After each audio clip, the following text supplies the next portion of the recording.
Welcome to episode 52, Leaps and Benchings of the Sports Hour Plus with Miller and Watson. We've hit a year, 52 episodes, right? Let's go. Let's go. Got Officially. our two co-hosts on the side. We got Baxter and Mike coming in to support. I have my headphones on with a little mic, so hopefully, as he's growling into the mic, hopefully we won't be able to hear them as much today. Baxter's feeling he's feeling under the weather. We had to take him to the vet, so he's on antibiotics and pain meds right now. So he's actually feeling probably pretty good, but he's been very clingy, so he's probably going to be hanging out really close. But that's why he's all lovey-dovey today. I'm like, he's never this. I know he's always asleep on the couch. But welcome. We got a lot to talk about. Been a little while since we've done a show. Our schedules kind of are all over the place, but that's what happens when it's the witching hour of football, middle of the season, start of basketball season, start of hockey season, start of college basketball season. It's been crazy. But yeah, how have you been? I'm good. It was a very active last few weeks, as I told you. And as the audience knows, I've been doing a couple of pieces for the Tribune. They're not out yet, but they will be fairly soon on the upcoming 60th anniversary of the Voting Rights Act. So that finally got done last Thursday. So like I texted a lot of my friends and you, I'm feeling like Genie from Aladdin because I'm free, man. I mean, for those of you that don't know, Morgan knows, like when you have to do long form pieces in journalism, whether they're video or writing, it is very intense because you're trying to nail down at least about at minimum 3 people to make it work. So as any of you who've organized anything know, it's very hard to nail down getting like 3 people together for something, let alone 3 experts, multiple time zones, finding people who've actually lived through stuff that I personally wasn't alive for because I'm not that old. I was not born in 1965. So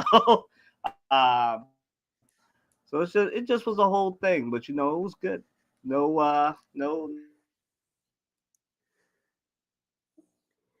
So I will preface this right now. Kylan just got a new router for his home, and so we will be getting a few freezes throughout the podcast. So if he just stops talking randomly, I'll give it a few seconds and then just pop in if that is what's happening. So make sure to give us a follow on Twitter. No, you just cut out kind of at the end of your sentence. Okay, fine. So yeah, I'm free essentially. Yeah. And my Eagles are doing well. My Sixers not so much, but we'll get to them. Yeah.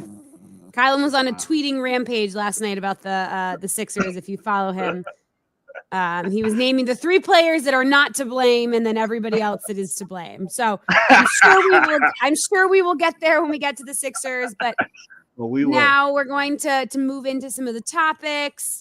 First up, we have Warner Media and NBA agree to a settlement deal that will bring Inside the NBA to TNT. So pretty much, Baxter. Sorry, I know. ESPN, but same thing. So pretty much what that means is that the show will. It's a little bit confusing, and Kylan may know a little bit more than I do, but the entire crew is going. Yeah, which was the worry before was that a few of them were going to be loyal to TNT and not want to flip over. Yeah. So I could preface this. So what is happening here, as Morgan and I and anybody who's in the media field knows, what you have here is the loser of the deal, Warner Brothers, basically suing the NBA, as we kind of previewed a few months ago that they would do, because Zaslav freaked around, and now for a cleaner version of this, for those of you that watch the show, because I tend to not try and curse on the show, freaked around and they found out. So they messed around, said they didn't need the NBA, and the NBA said, all right, well, you'll find out. So so the Warner Brothers was upset because they feel like they got screwed out of the deal. They kind of did, because once You know, I tell people all the time, like, Adam Silver is a lawyer. So with lawyers, you don't tend to like be like, hey, we don't need you, because they'll say bet. And that's exactly what happened. So what this deal is ESPN is giving up some college basketball games for those of you that like the Big 12 and the Big East, which I know Morgan is a fan of. You'll see a lot of Big East games now, 13 more and Big 12 games on basketball games on TNT now. So ESPN is losing a little bit there to get inside the NBA. So this is a little bit of a good news, bad news situation. Good news if you're a Warner Brothers talent. Bad news if you work at ESPN for any of the shows not named NBA count, not named.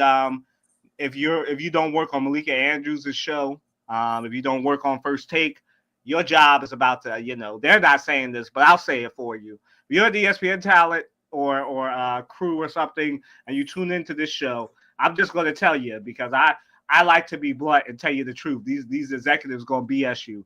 Now that this show is coming, you about to lose your job. Let me just preface this by saying, if you don't work it for, if your job is not First Take, if you're not Sports Center, like Inside the NBA is going to be taking over all that coverage of the NBA Finals. So if y'all are like me and you think the Inside the NBA is responsible for the casualification of NBA basketball, yeah, I just made up a word. For those of you that follow me on Twitter, as Morgan just alluded to, I said this word like 4 days ago too. So the casualification of basketball, a basketball discussion. So if you like Charles Barkley and Shaquille O'Neal and you wish that they were doing finals, you're going to get your wish next year. So I'm of the mindset that, this is great for the people who love that casual show inside the NBA. And I do know a few people that work behind the scenes on that show. This is great for them. Bad for you if you work at ESPN and you do any of the other shows, like I said, not named First Take, not named Sports Center, not named Get Up. You about to lose your job. But, I'm of the mindset that I guess this is great for people that like that stuff. Everybody who watches the show knows I'm not a fan of Inside the NBA. So, I'm going to let the fan of Inside the NBA tell me about why she's so excited to see more casual talk of NBA and see more people dumb down the NBA for people. Go ahead. Well, I think as someone who's much more of a casual fan, I think that it's a fun way to get the NBA news for those of us that don't watch every single basket, don't live and breathe by the NBA. And it's just the major reason, I think, as somebody who likes sports media, is that it is a mix of some of the most interesting on-air talent that somehow all mesh together beautifully. And it's what every show is trying to emulate, right? The fun, the informative, the argumentative, the takes. Everybody is trying to emulate inside the NBA, and I would have been really sad if it was gone, and I'm glad that it's finding a home somewhere else, and I hope that all of them are happy at ESPN. Yeah, like I said, I mean, Morgan is an admitted casual. I'm not talking. She's a different kind of casual. She's part of like the 5 or 10% knowledgeable casuals. It's probably even lower than that. But the 5 or 10% logical casuals. I'm talking about you casuals that live and breathe and video share. Your whole knowledge of basketball is Shaq a fool. That's what I'm talking about. Y'all the reason why I can't stand this show. But for those people who like it, it does win Emmys. Now, that's not necessarily a thing because, I feel like they give a lot of things that shouldn't win Emmys. So, yeah, but, I'm of the mindset that, it's good for those of you that like Charles Barkley and Shaquille O'Neal. It's great for Ernie Johnson. It's great for Kenny Smith. They get to be at the worldwide leader and still work at Warner. And it's a good consolation prize for Warner Brothers that they get to take their most valuable property and put it on ESPN. So great for all those people. Bad for anybody that was thinking about trying to be an ESPN talent or work at ESPN anytime soon. But moving right along, is bringing the TNT content to ESPN the thing that will improve NBA coverage for basketball fans? Y'all know my opinion, so I'm going to let Morgan go first here. No, I don't think that putting a studio show is ever going to bring, the only thing that's going to improve the NBA coverage is to get better games on your network. I think that that's across the board for any sport. I don't ever think that the studio show is going to actively bring people in to watch more shows. I could be wrong, but that's my opinion on it. No, I just think here's what I think, right? I think as far as NBA coverage, I feel like between First Take, because they're part of this too, and between inside the NBA, this is like the worst combination if you're a real basketball fan. Because I say this whether you're real, I feel the same way about college game day some days too.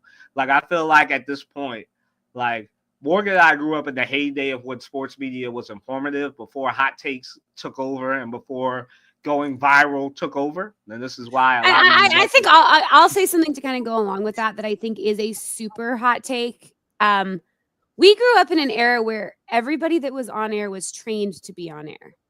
Ooh, ooh, shots fired. If that makes sense. I don't mind the occasional analyst or the occasional interview, but I think we've gotten away from what sports media is, where you just throw. Not every single person that ever played a sport is going to be good on air. There are the few that are really, really, really good. Devin McCourty came into NBC and is phenomenal on air. Fantastic. Absolutely fantastic. No training. He's great. But there are people that go on other shows and it's, you don't need 15 people that all played football on your show. You don't. You need a good host. I don't know. I just that's something that bothers me, especially when you're watching game day, is you're like, God damn, like, why do you have 15,000 people up there? Why is everyone screaming at me? But anyway, continue. Yeah, I mean, if you're a Florida State fan, I mean, you can blame College Game Day for the reason why y'all wasn't there because they killed. They're kind of doing the same thing with JMU. I know it's Indiana University, but with JMU North over there at Indiana, right? Like, you have, and I mean, this is just a larger point, right? Like I said, sports media has kind of gone down because you have this viralification, this casualification of media, right? So, Morgan and I work inside, and like we're sports media people. So we understand that we have people who are trying to attract our age group, and they think the way that they attract millennials and Gen Z now is hot takes, right?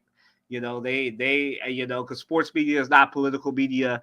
It's not Joe. You'll never get a sports media version of Joe Rogan to dumb down this stuff for people. So I am of the mindset that this is like I said, great for Charles Barkley and them who have always been trying to get to ESPN, but were never like really up to like an ESPN standard. I know that they currently have Shannon Sharp and Cam Newton, so those of you, the ESPN standard is kind of doing this right now. So I'm of the mindset that well, this is like I said, great for the talent, great for the crew behind the scenes. Some of them who I know who work on that show, but I don't know if it'll help basketball fans because I think it just, like I said, adds to the casualification. And I think that these people who I know watch this show, who work on those shows, need to look in the mirror about like how they do talent. Now, it's not the producers, it's not the APs, it's there's a lot of things going on that has casualified the main two sports, basketball and football. That's why we basically have the one thing that both sports have in common is you have a ring culture around things that belittle these players and their talents and everything else. So you basically have a whole industry that is built on, Joel Embiid blowing things out of proportion around Joel Embiid, blowing things out of proportion around LeBron since he came into the league and now on his way out. Steph Curry, like there's kind of these things with these storylines around these players. Now I think that there should be a hard look in the mirror because I think that this is TNT and ESPN's last gasp. Because I think like 5 to 10 years from now, you will not see ESPN and TNT as the main NBA people. I think it's already happening now. I think Disney knows that I said this before. I have no inside sourcing, but the way ESPN is acting, you can kind of tell that the NBA has basically said without saying, "Hey, this is your last chance to appeal to us." Like you can see it in the way ESPN is acting with the way they're getting TNT and bringing that over as like a last gasp to try and keep the NBA because they know they're fitting to lose it to.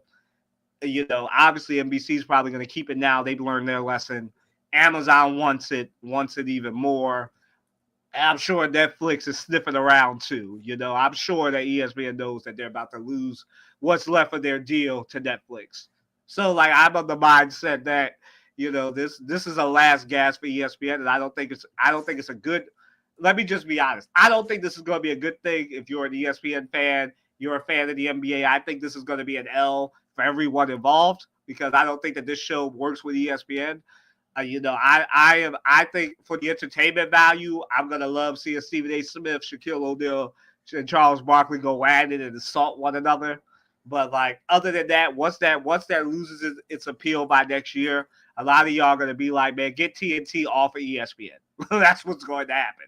You're going to be begging for Malika Andrews to give you some actual news instead of what you're seeing and Ernie Johnson trying to keep all those personalities together and not trying to kill each other. But like I said, great for Warner, bad for everybody else. Alrighty, moving on to our next topic. The Philadelphia Sixers have players only meeting and what said was leaked. This was pretty interesting. There was some shots fired. It seems like there's some discourse in the locker room. I'm going to let Kylan have 2 minutes on this, and he's just going to talk because I have really no opinion. I don't really care, but I know Kylan cares deeply. So you got 2 minutes. You got till 16. You got till 19 minutes to talk about this players only meeting, Kylan. All right, so I'm the mindset that, like, obviously, and Baxter, he's interested. so, so I'm of the mindset that, like this players only meetings, I feel like don't work. Like they work when they don't leak, right? And so I tell y'all all the time that it is a bad thing because the Sixers are the one team in Philadelphia that don't leak. So when they start leaking, there's problems. There's trouble in paradise. So here, I think that this was a last ditch effort to try and get some things together. Obviously, they are all learning how to play with each other. I've said this before. I said this last week with the Sixers is going to get worse before it gets better. Now that Joel Embiid is back and looking like his dominant self, like he looked last night, I think it'll get better. They play Morgan's Brooklyn Nets on Friday. I feel like they'll get back in the win column tomorrow night. But there is some stuff. Obviously, this is what happens when you have three players who are injured. Maxey just got back from a hamstring injury. But I just feel like a lot of this stuff, as I've been tweeting, as Morgan pointed out, like has unfairly fallen on Joel Embiid. Like we're here talking about lateness, and I've said on Twitter, and a lot of people, Sixers, I call them casual Sixers fans because they don't watch all the time. They're like, oh, it's Joel Embiid's fault. I'm like, it's Joel Embiid's fault that they're only scoring 106 points a night? He's only played in 4 games. So there's 10 of these games that ain't on him, right? So I love Tyrese Maxey. I love the fact that he wanted to hold Joel Embiid accountable. But my dude, you played in about 9 of these games too. You missed like 5. You missed 5 or 6 now. So you played in 8 of these games. So, like, and I've said this before, I've gotten in a lot of trouble with Tyrese Maxey fans because I said since the first game of the season, he's been pressing, he's been doing too much, he's been missing shots, and he out here, again, for more power to him. I want you to hold Joel Embiid accountable, but I also don't want you scoring 6 points and just chucking up shots like you were doing last night. Like, I get it, you were coming back from injury, but, I mean, there were times where you should have been passing, bro. like far be it for me to like insult you because I love you and Morgan knows I love Tyrese Maxey. I shirt somewhere, but like I'm of the mindset that if those two specifically, because Paul George hyperextended his knee, I don't think it'll be that bad, but we're still waiting on X-rays and stuff, so he'll probably miss the next at least 2 games. But if those two can get together, they can play. If they can play together again, like I think they're still friends. I think it's blown out of proportion. But the main thing is they need to hit shots. Like yesterday, they lost because they got outshot by the Grizzlies, who don't hit threes. They made it rain from three. Like I have a whole article on this. You can check it out on watchthesportstakes.com. But they hit 19 threes. The Sixers hit 11. That doesn't work. You gotta at least be hitting. Last year they were hitting 17, 18, 19 threes a night. They gotta get back to that. Gotta hit shots. That's the problem. They're not hitting shots. They're not, what's wrong with the Sixers? They're not healthy and they're not hitting shots. But for my Sixers fans, it'll get a lot better. You can focus on the Eagles if you need to. But I'd rather have, it's an 82-game season outside of the Celtics and the Cavaliers. Like nothing, like it's still all right in front of the Sixers. All they really need to do is get healthy and start hitting shots. Now, one thing is easier than the other. Hitting shots is easier than getting healthy, right? So, but this will look better now that Joel Embiid, I kind of think that I told Morgan last week, it'll take 4, 5, 6 games. Like this is his 4th game back, and look at that, 35-12. So he'll start getting better. He'll start getting more comfortable and trusting his knee. And once that happens, everything else will fall into place. So I still expect the Sixers to win 50-plus games. I still expect them to be a top 5 seed. I expect them to avoid the play-in tournament. Again, this is 14 games into an 82-game season. RELAX,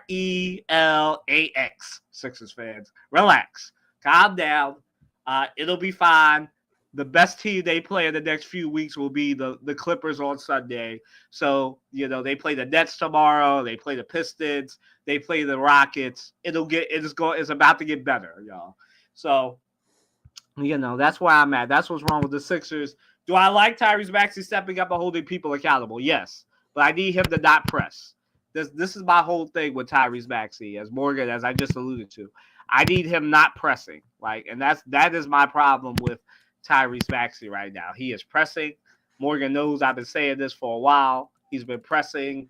A lot of my people don't like it. But I think I kind of know ball. So ball is life. I think I know that. So I'm of the mindset that Tyrese Maxey, he can be the leader. I just need him to hit shots. That's all. I need him. Clearly, bless you. He clearly didn't have it last night from 3-point range. I needed him attacking the basket. He doesn't get calls, but I just need him. I need him doing something else more productive. Because, right now, you kind of look like a hypocrite, even though you're just coming back from injury. I'm trying to give you grace. But the optics of it is you look like a hypocrite because you came back, right? You pressing Joel Embiid for being late. I'm just giving you the optics, Tyrese. I like you. So, but the optics are you only scored 6 to 8 points. Sure, you were on the minutes restriction, but throughout that game, you were just hoisting shots. Like the best shot I saw you take last night was the one where you attacked and you hit a basket. It should have been a foul. It should have been a damn one, but you hit a layup. That was like your best shot. Every other shot was half court 3 behind the 3-point line. You pressing. Stop pressing, Ty. I need you to stop pressing. Like, pass the ball, do something else. I need you to stop pressing. This will look better once you get the rust off you. But, right now you kind of look like a hypocrite because you called Joel Embiid out. He shows up. Gershon Yabusele shows up. Jared McCain shows up. And you are pressing just coming back from a hamstring injury. You probably should have just sat down and played tomorrow. But that's just my opinion. Obviously, I'm not going to tell you what to do. I like you, Tyrese. Would love to interview you one day.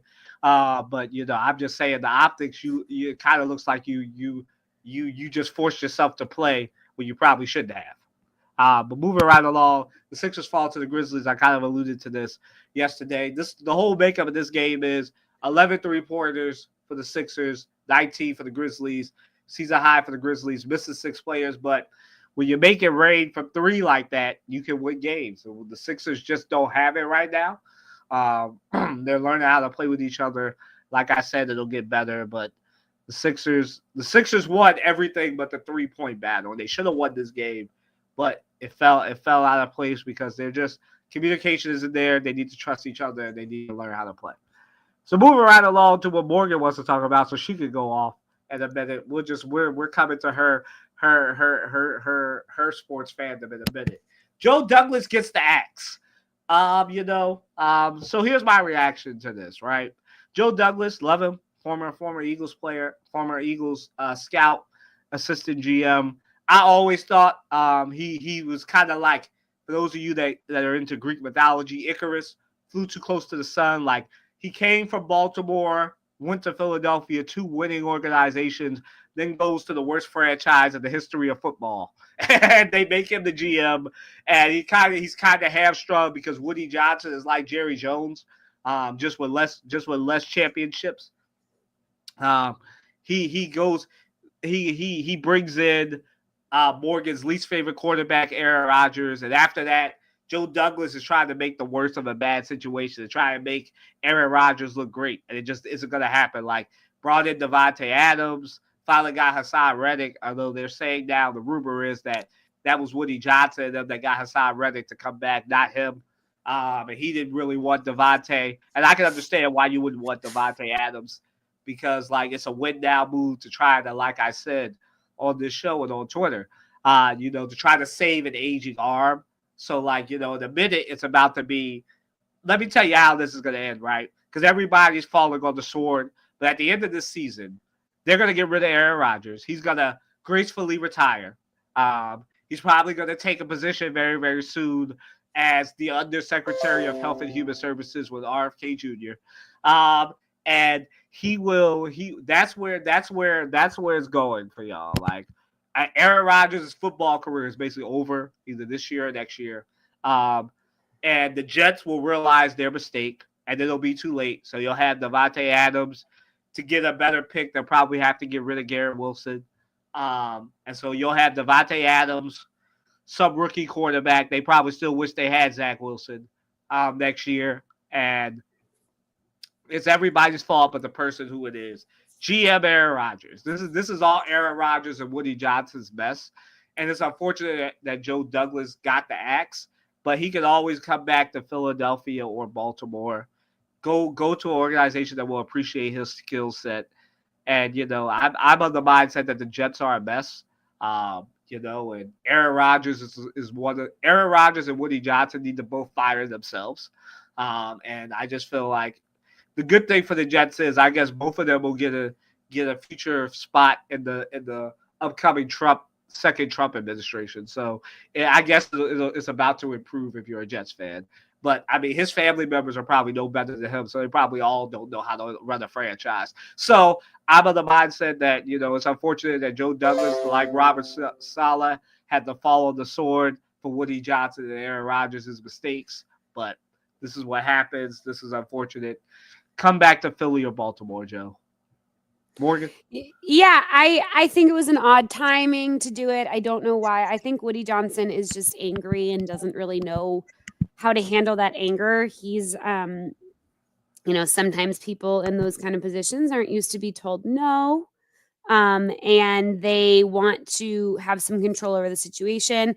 I don't think Joe Douglas was the problem. I mean, he seemed to draft pretty well. I think it all kind of comes back to Aaron Rodgers, who we all know is my least favorite person, one of my least favorite people on the planet. So it's looking like it's kind of all coming back to him. So I'm assuming they're gonna, he won't be there next year. That would be my assumption as well, Kylan. I feel for him. I think that he did some great things. He drafted, I think, really well for the Jets. Maybe on the inside there was other players' issues with him negotiating contracts and things like that. But I just don't understand it's week 12. Like, what are we doing? Why? Like, hang on to him for 6 more weeks.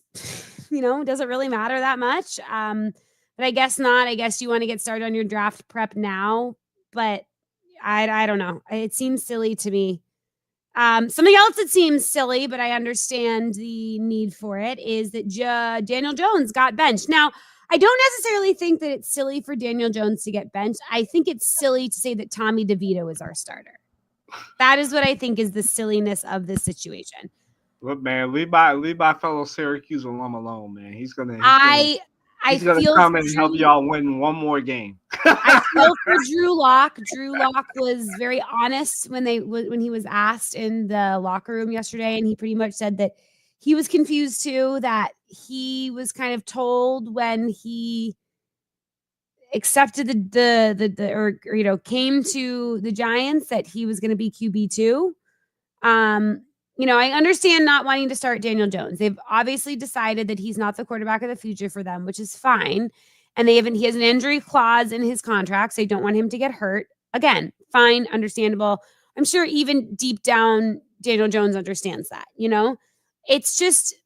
it's the way that they handle this kind of stuff. It's the same thing as when they were trying to do this with Eli. It's like this person has done a lot for your organization, good or bad. He's been a absolutely stand up human being. And it just seems like they're going out of their way to embarrass him, is how I feel. He hasn't been a bad person. He's been a great leader for the team. Everybody in the locker room seems to love him. The players, when they were interviewed yesterday, were all not happy. So,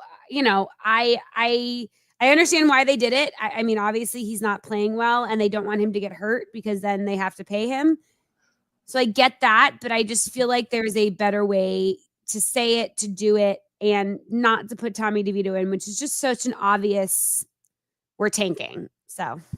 Oh, okay. I thought you didn't understand it. I mean, I was about to say, Drew, I told you what this is. I told you a few weeks ago what this is. This is we are trying to get Shedeur Sanders sweepstakes. That's what that is. No, I know. And it's but here's the thing. The Giants are so bad at tanking that it's not going to work. We're going to end up with like the 6th pick again. And it's going to be just another wasted season. Look. I look, man. I just think like, I think that Daniel Jones has played his last game for the Giants. I feel like he's going to get traded. Of course. I am of the mindset that Drew Lock shouldn't be surprised.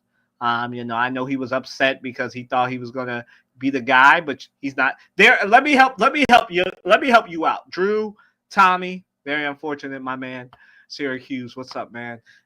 Very unfortunate, my man. But none of you are the guy. Shedeur Sanders, Arch Manning, Quinn Ewers, those are the guys. Y'all are not the guys. I feel like I just made a movie. He's not. You are not the guys. The New York Giants version. You are not the guys.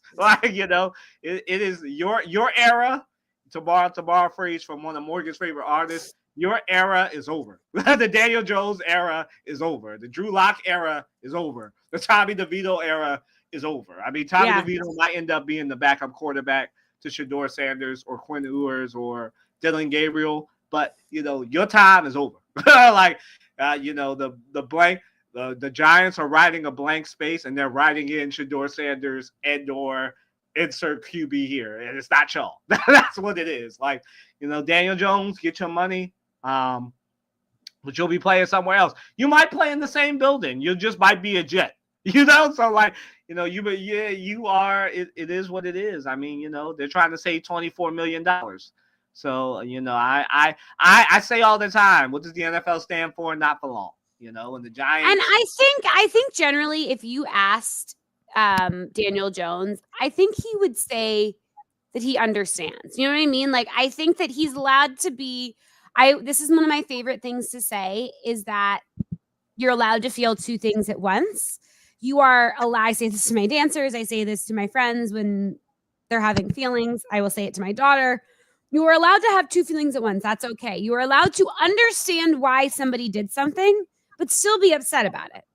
He's allowed to be upset that he got benched, but he also probably deep down understands that he wasn't playing well and that it doesn't really matter what he would have done. The Giants have decided to move on from him and they want to tank, and he has to understand that he has that injury clause in his contract, and that is that's making the situation worse for him. Well, I mean, not to kick you when you're down, but like when you and the Giants fans are down. But y'all kind of knew this was coming. You knew this when we talked with Saquon Barkley, right? Giants players, Giants fans, you knew what this was. As soon as Saquon left and came to Philly, it was over for y'all. Like you had nothing. You had no dynamic players other than on defense. And like, I'm of the mindset that this was always what it was going to be. There will be a new running back and a new quarterback and a new tight end drafted this upcoming year. I hate I saying don't know it. if the Giants are going to draft a new running back. Not Tyron. Is it Tyron Tracy? Yeah, something Tracy. I want to say Tracy. it's I The want to guy, say the it's kid Fred, from but it might be Tyron. the kid from Purdue is Yeah, really good. yeah, but is he a number one? Is he a number one? No, he He might he might might be be. he might be a second. He might not be a number one. I don't know. I mean, you know better than Yeah, me. I You don't know. watch Giants. You watch I Giants think games he more looks than I really, do. really good. I do. Okay. If that's how you. I mean, you like I said, you watch the Giants more than I do, so you know better than me. I mean, but I'm of the mindset that it's over. It's over for the Giants. Um, I mean, it's over for Daniel Jones, not so Yes, much over for for the sure. Giants. Not so much over for the Giants. Really, it's over. It's over. If you're a quarterback and your name is not Ewers, Gabriel, or Sanders, it's over for you Yeah. in the Giants QB room. But moving right along to a win for New York, finally. The Kansas City Chiefs are undefeated no more. They fall to the Buffalo Bills. Now, Morgan, I don't know what she was doing because I texted her and she never got back I to was me. working. You forget I work for 12 and a half hours on Sunday. Well, you did. All I texted you was your boy finally got a win and got no I know. response. I was gonna say that. I was gonna say that. Kylan admitted it right away. He was like, because he knows that Josh Allen is my boy. What's very funny is before the game, I was telling everybody in our screening room what I wanted to happen, and I said I wanted Patrick Mahomes to have a great game because he's my quarterback for fantasy, but I wanted Josh Allen and the Bills to win, and I think I got what I wanted. Okay, I think you did. Mm-hmm. We were a little shaky last week. I think we said this would be a great game, and it was. But I mean, I'm of the mindset that this is great for Buffalo. Josh Allen finally got over that hump. Now, here's what I'll say about this. I don't know. I'm not like most of these football analysts. I'm not going to be one of these people that is a prisoner of the moment and says, "Oh, the Buffalo Bills are going to the Super Bowl." I'm not sure about that. But, I'm of the mindset that, this can build confidence when you conquer the beast in the regular season. But like, I'm of the mindset this is great for the Bills and Josh Allen to finally get that signature win. Now, my main problem, as Morgan knows, even though I like Josh Allen, is he's been devoid of signature wins, especially when it matters most. And he finally got one. Yeah. Now, I would like to see that in the playoffs when it matters, but you can't knock the hustle. So this is great for Josh Allen. Can't control the wins. You can only win when you win. Yeah, so he won. He won one. Actually had like a career-defining run. Like if nothing else, that's going to define this season for him with that touchdown, the way he ran it. But like, yeah, this is great for the Bills. So I mean, like, unless Morgan, you have anything to add? I mean, what does this mean? For the Bills, you are the resident Bills fan between the two of us. So go ahead. I think the big thing is that it shows that there's a little bit of a changing of the tides. I think that it shows that the Bills have more than just Josh Allen right now. And I think that that's been, I know Kylan's biggest issue with them. And a lot of people's biggest issue is that it felt like Josh Allen was trying to win football games all by himself. And it's not basketball. One player can't take over and win. It's just not possible in football. There's too many important positions, too many things going on. So he was able to win. He had injuries, but having some players, having Cooper, and I know, and like imagine if he had a healthy Dawson Knox the whole game, if he had Keon Coleman, if he had all these other players, the difference in score could have been even a greater win. But it's fun to watch them be able to get the run game going for once. And Josh Allen is scary with his legs now too. So I just think that the Bills are finding more ways to be scary than just Josh Allen throwing bombs downfield. Yeah, I mean, I don't want to, like I said, I don't want to overhype the Bills. Y'all know that I'm not. I like the Bills and their fans, but I'm not one to overhype something when I think that something is going to end badly, especially in the playoffs. But like, I think that this is one time where I cannot find the flaw. Let me say it like that. I can't find the flaw for the first time in forever. Josh Allen played for the most part a perfect game, other than getting intercepted very stupidly. I don't understand how he was fooled like that. But I am of the mindset that I can't pick apart this. This is great for Josh Allen. Great for Haley Steinfeld. Great for if you are associated with the Bills. This was great for you. This is a great confidence builder. Now let's see you do it in the playoffs when it matters. But this is a great confidence builder, and they have you know they are one bad Kansas City loss away from the one seed in the AFC. But I kind of think, kind of like with I want to see them. I don't know if they're going to face the Ravens in the regular season, but I want to see them against them. I want to see them against more contenders, more people who I think more teams that I think are going to end up in the Super Bowl before them. But Yeah. I'll say this: Josh Allen has firmly cemented his team as that team that you think might make the Super Bowl if something bad happens to the Ravens and the Chiefs. Like, they're up there with the Steelers, where I think that, like, oh, okay, I can see the Bills getting into the Super Bowl if something fluky happens to the Ravens and the Chiefs. And that's all you can say. Morgan. This is one I know Morgan's mouth is on the floor, because usually I got something negative to say about Josh Allen, but I don't have nothing. Can't say anything negative about Josh Allen after that. After that, put the team on his back touchdown he got. Uh, but moving right along to the other quarterback in this matchup, should Patrick Mahomes' turnover issues be a concern for the Chiefs, Morgan? I don't know. I turnovers, they don't bother me nearly as much as I think they bother other people. I think stupid turnovers do, but I don't necessarily consider Patrick Mahomes turnovers stupid. I think some of them are tipped passes. Some of them, but he never really has a like, what the F are you thinking there? That guy, are you seeing? Are you color? Blah, blah. I don't ever think that Patrick Mahomes' turnovers look like that. I always think that he's trying to do a Patrick Mahomes move. Maybe sometimes he's being a little bit too aggressive with it, but I don't know. I would rather my quarterback be aggressive than not aggressive, honestly.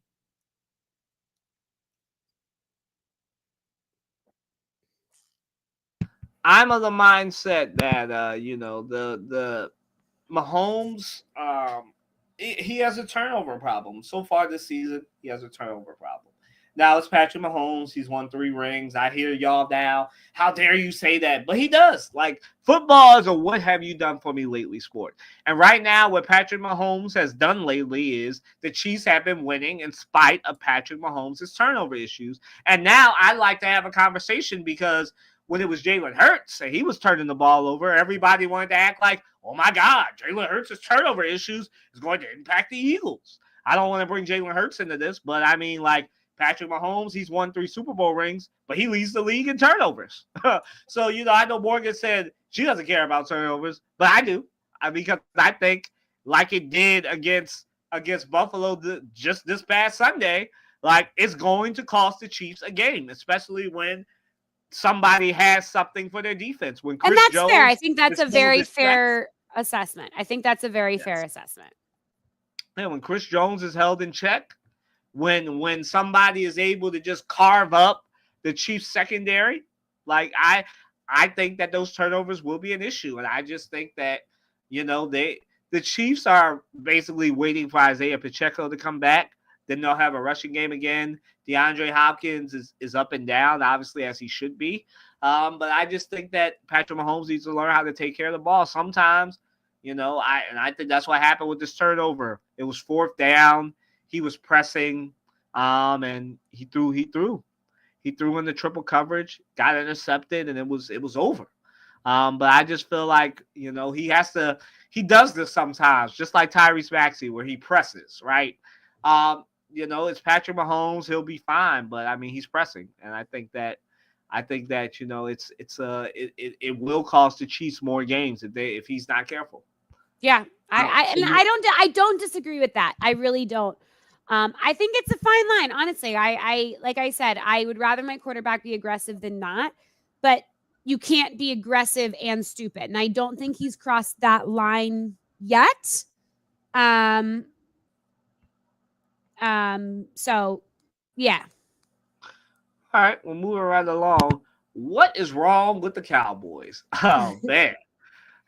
Birdman rubbing my hands together. Y'all know I'm ready. These next two topics, I'm gonna make some 49ers and Cowboys fans very upset with me. But what's the usual? Like, what's wrong with the Cowboys? Kind of like the Sixers, not healthy. Dak Prescott finally went on IR. The other thing is, again, you are what your roster says you are, right? And they're not like Jerry Jones and the Cowboys brain trust does not value the backup quarterback. Now I know you think Dak Prescott is indestructible, but Dak Prescott is getting older and older. Dak Prescott, he's been relatively healthy, but he's not old, but he's an aging quarterback, just like all the other quarterbacks. And they don't value, like, Cooper Rush is not a backup quarterback. Like, there are better options, and the Cowboys need to figure out what the better option, because now is the time. You've got Dak Prescott locked down for the next 5 years, but you should be planning for life after Dak, because Dak so are you? I know a lot of people are wondering this, and have you been wondering at all why Trey Lance hasn't been playing? Do you think that he's just not showing up in I think practice, or are they trying to tank to get a quarterback that they can put under Dak for him to learn? I think that there are two things can be true at once. I think that they do not. I think that they understand that they have basically given up on this season, and I think that they don't want to win anymore. I feel like Cooper Rush is that option. I feel like they see Trey Lance as their QB of the future, and I don't think they want to risk playing Trey Lance. I think they'd rather put Cooper Rush and let him get injured behind that terrible offensive line that they have than having Trey Lance run around and give Cowboys fans hope. Now, I have no sourcing on that, but I feel like that's what it is. I feel like Cooper Rush is that quarterback that you bring in when you're not trying to win any games. You're trying to win maybe one or two more games. And I feel like, the plan is to get Quinn Ewers, get Dylan Gabriel, get whichever quarterback is not drafted by the Panthers or whoever winds up getting the number one pick. Maybe the Jets will wind up in Dallas. So I'm of the mindset that, what's wrong with the Cowboys is they're not healthy. They've got too much money in Dak, CeeDee Lamb, and eventually Micah Parsons, and they have nothing behind those three guys. I think that's what it is. Like, I've said this before, they are reliant on three players who are very, very good, very, very talented players, but that does not make a whole team. And this is what happens. The Cowboys are falling because they don't have a backup plan. Morgan? Yeah, I agree with you there. I think that they are, Jerry wants to win so bad that I think sometimes it's clouding his judgment a little bit. And they have so many players that they have to pay. I think that the idea of getting some really good players in the draft is tempting for them because they need some really good players to be on rookie contracts right now.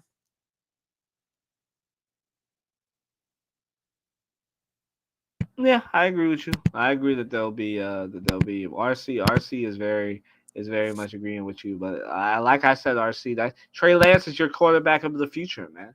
Trey Lance is your QB of the future. Cooper Rush is there to make sure y'all don't win any more games.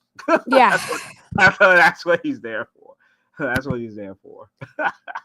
He's there to make sure y'all don't win no games, so you can get Dylan Gabriel or Quinn Ewers, or maybe. But here's my thing: I don't know if they're looking for a quarterback right now. I think that they need some skill players that are really, really good that they can not have to pay an astronomical amount. Like I'm thinking they need some, they need a running back. They need another receiver. They need some people that they can get and not have to pay them crazy money for 5-6 years while they're playing on their rookie contracts. Well, let me ask you about the conspiracy theory that we're going to get to. But do you think that there is a package deal coming between to give RC and Cowboys fans some help? Do you think that there's a package? Do you know the package deal that I'm talking about? Deion Sanders and Shedeur Sanders. You think they're coming to save Jared? Is Deion coming to save his old team? I really hope that somebody is able to talk some sense into Deion and say, you do not want to coach your son in the NFL. That is a bad idea. And you should be smarter than that, because you are smarter than that. And you should not want to coach your son in the NFL because it will ruin his career. And I think that's not an exaggeration. And I think that, anybody who has had a father coach them at any point in their lives knows that no matter how much you love your dad, one, it's harder for them to be, it goes two ways. Either it's harder for them to be objective, or you're never blamed for a problem, or you're always blamed for a problem. And neither one is a good way to go. I'm not saying it's a bad way to grow up when you're younger, because I think it teaches you a lot of things, but I don't think that's how you want to start your professional career. I would think go ask Bronny, honestly, How do you like that? But, yes, I have heard the rumor. I do think that Deion is a gigantic candidate for that coaching opening in Dallas. I do. But I would hope that Shedeur would not come as well. I hope that he would not draft his son. Okay.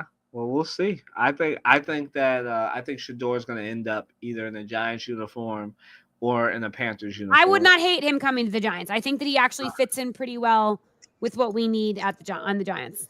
I think whoever drafts him just should expect Deion on their sidelines a lot, and a lot of rumors coming. I think that's why you want Deion, if you're going to draft him, I think you want Deion to get a coaching job, right? I think that you want him having a coaching job so that you don't have to deal with everything. Like would it be super interesting if Shedeur was on the Giants and Deion was coaching the Cowboys? Yeah, that'd be great. That'd be super, super fun. Interesting to see how you coach against your son. I mean, Rick Pitino did it the other night, right? Yep. So moving right along to the other thing that's going to make the other half of that fan base mad at me. They were probably hoping that we wouldn't talk about it, but they do what they do. I could not talk about it. The San Francisco 49ers fall to the Seattle Seahawks in spectacular fashion. Morgan, I mean, I know you were watching this game live. What was going on, man? What happened? I mean,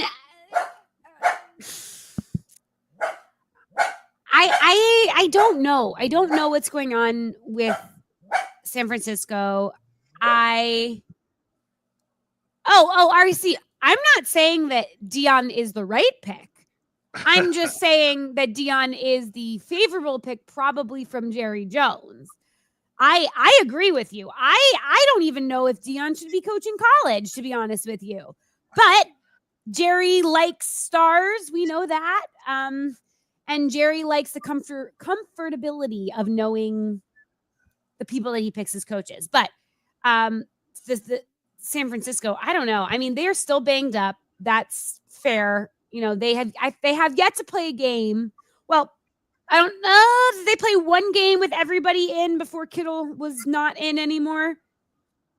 Yeah, it was like one game, and I think that was the game where Brandon Ayuk got injured. It's like 2 or 3 so it's games like ago. They cannot stay healthy. And I feel like that's honestly the story of the San Francisco every year, literally up until last year, and they made it to the Super Bowl.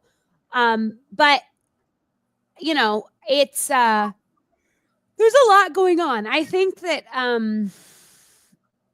Brock Purdy has made some really good decisions. I don't think this is on him. I think that they're so injured. And I think the Seahawks are sneaky good. They have these really good games kind of out of nowhere. They lose to bad teams. Like, I know they lost the Giants, but they also have these games that come out of nowhere and you're like, whoa, okay, cool.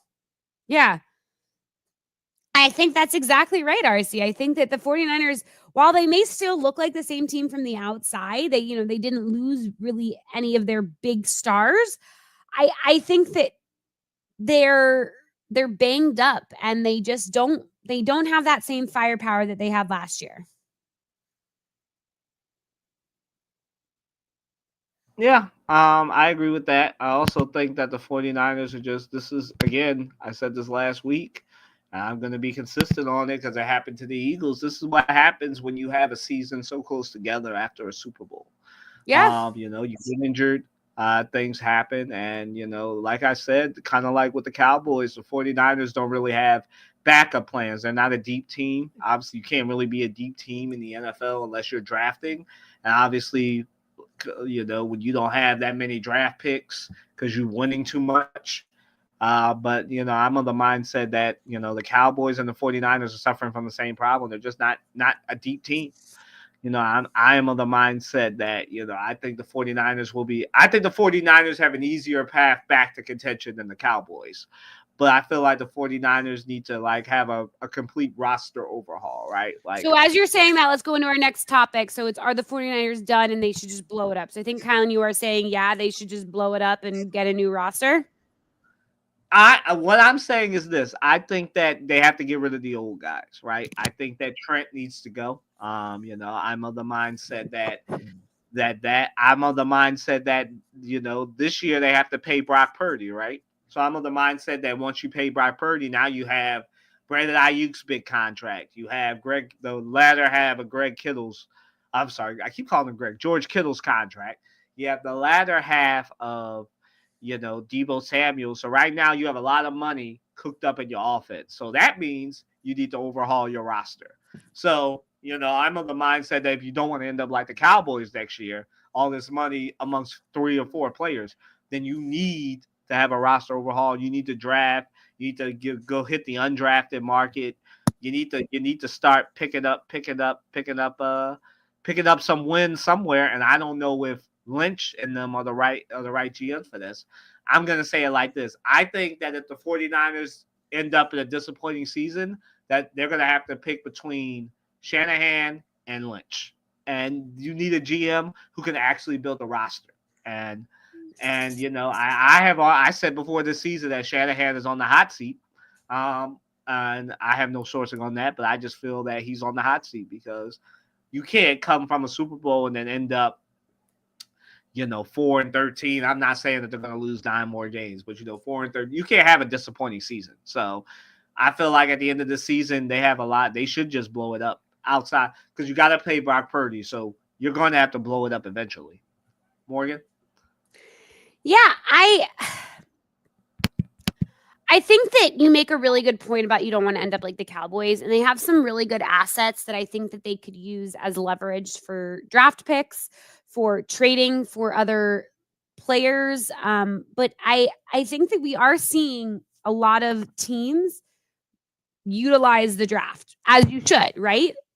These young players are coming out of college way more experienced than they were in the past. Some of these kids have been playing, some of them are older than players that are already in the NFL. So they're not the same as general rookies. Yeah, there's going to be some growing pains, obviously, but I think the idea of kind of like what I was saying with Dallas, utilize that draft. The 49ers, more than the Cowboys, have players that they can trade for draft picks and they can stack up in the draft, and they have a great coaching staff that can coach them up and I think make them competitive by next year. Look at what they've done with Brock Purdy. It's one of the reasons why they've been able to be so successful is that they have a great quarterback on a rookie contract. There are players out there like that. You got to do your research, you got to do your homework, but go out there, get a ton of draft picks and draft really well and see what happens. I think that that's going to be their best bet. It's not going to be paying a whole bunch of older guys a enormous amount of money and then freaking out when they inevitably get hurt again. So, I'm not going to say blow it up, but I am going to say trade and see.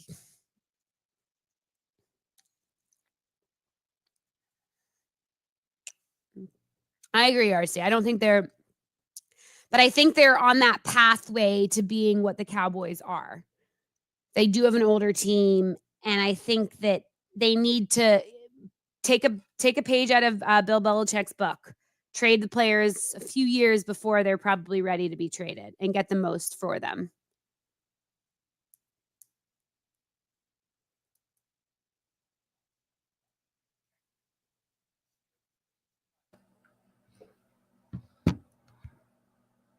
Kylan, you there? Yep, I'm here. Sorry, Okay. y'all. For Yeah. those of you that don't know, this new router is doing some things with this podcast right now, but we're trying to make it work. Um, Moving right along, the Eagles beat down the Washington Commanders. Our reaction to this. So, again, I wrote an article. It should be in the box below in the description. But about this game last week. My quick things are, the Commanders are a good team. I'm not here. I mean, I am here to bury them, but let me get my respect out first. Jaden Daniels is him. They have a really good team. I don't know if they have all the parts that you need to maximize Jaden Daniels' talent just yet. But I don't think that. I think the Eagles, like I said, are a top 2 team in the NFC. I think that it's them and the Lions. That's going to be the NFC Championship game. But I think the Commanders are coming. Maybe not this year, but next year. And I think that they are a couple of more impact players away from really competing in the NFC. Obviously, they're competing right now, but to really be in that upper tier of the NFC. But as far as the Eagles, Saquon Barkley is him. Jalen Hurts is somewhat injured. Apparently, Nick Sirianni was telling the truth. What he shouldn't have, but he told the truth about Jalen Hurts' ankle, as that showed up in the report this week.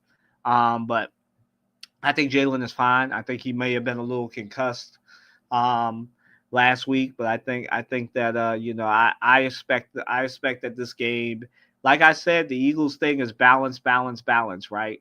Run, pass, right? Like they have a really good team, but it's just about a balancing act, and that's what they did. They were able to run the Commanders out of the building, literally, and they just let their talent. Again, this was a game where their talent showed up, and I mean Quinyon Mitchell. I mean, what a guy, shutting down Terry McLaurin.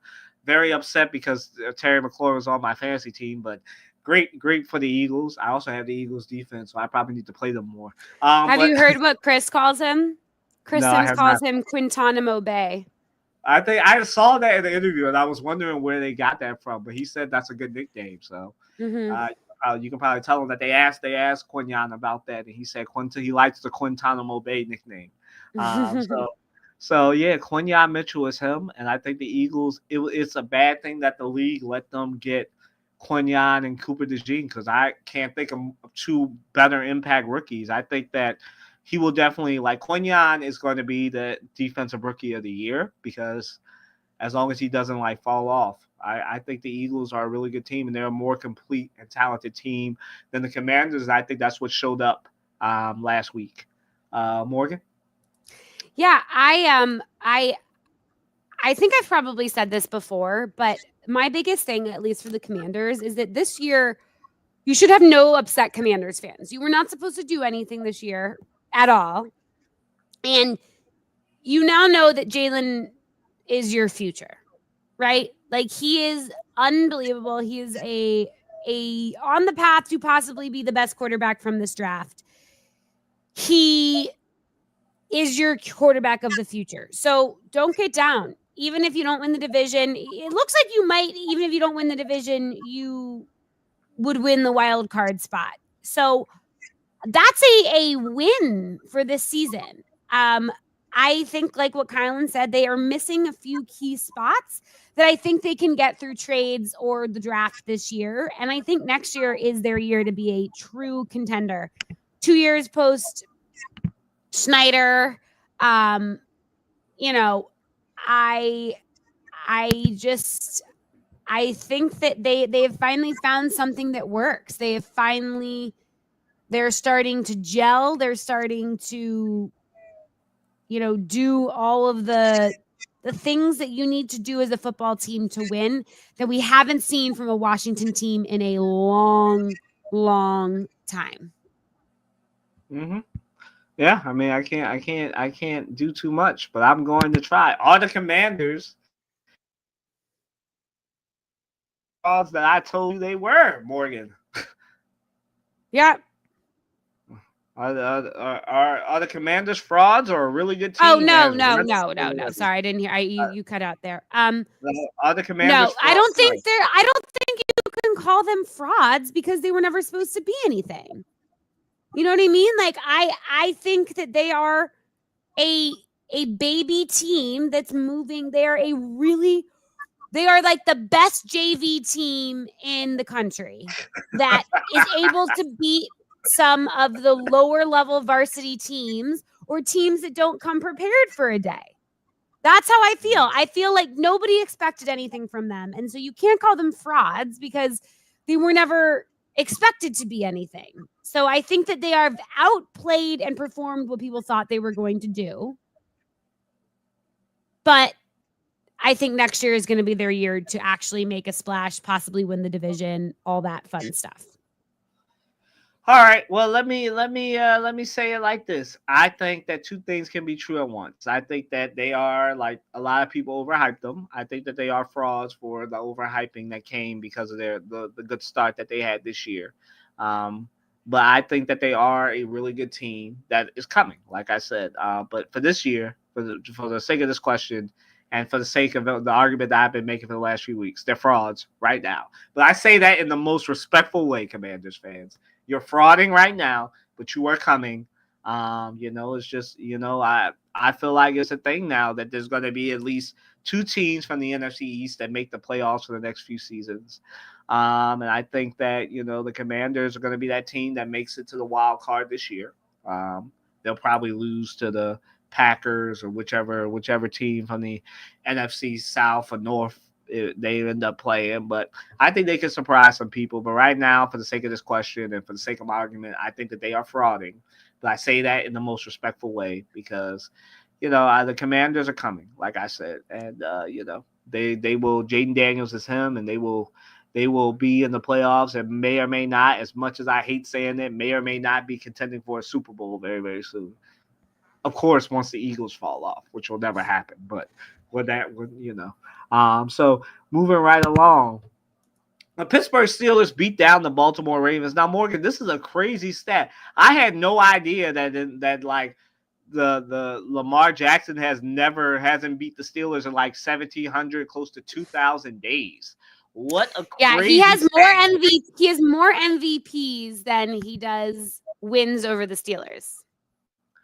Oh man, yeah, like it is crazy, man. So I mean, I just have nothing to say about this other than, a lot of Russell Wilson and his impact on the Steelers because I feel like since they've added a current Super Bowl champion, they are a lot better now. And I feel like, as RC is saying about the Commanders, I feel like the Steelers will go as far as Russell Wilson's immense talent will take them. And I am of the mindset that the Steelers, Mike Tomlin took a lot of heat because a lot of people thought Justin Fields was a better option, but clearly he knew something. I feel like Russell Wilson is revitalizing his career and will get another 1 or 2 year deal now. Um, Once this season's over, but I feel like the Steelers have found their quarterback right now who can take them. Like, I'm not going to be surprised again if something happens to the Ravens, if something happens to the Chiefs, if something happens to the Bills, if the Steelers make the Super Bowl. Like, it is a realistic possibility that as football fans, we could get that elusive all PA Super Bowl, Eagles versus Steelers. Like, that is a real possibility. Obviously, for the Eagles, it's more realistic than the Steelers, but I mean, we've seen it. If the Chiefs fall off, if the Ravens fall off, and the Bills fall off, the Steelers, this is the one year where I can say that they don't have a question at quarterback. Morgan? Yeah, you know,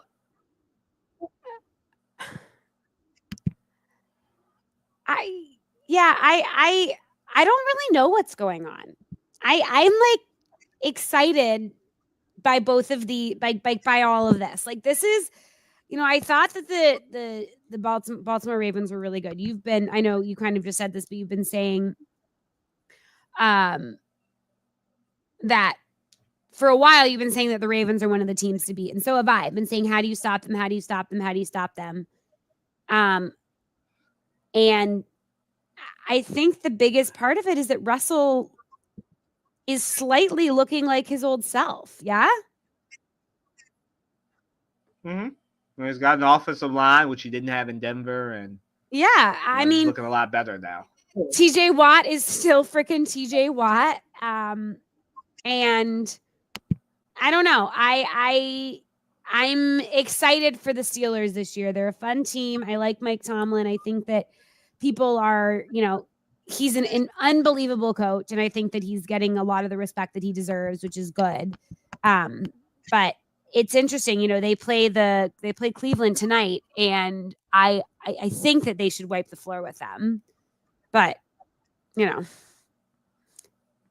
I think we both agree on that. But since you brought that up, I mean, unless you have anything to add as far as the Ravens, I think we should move on to the TNF.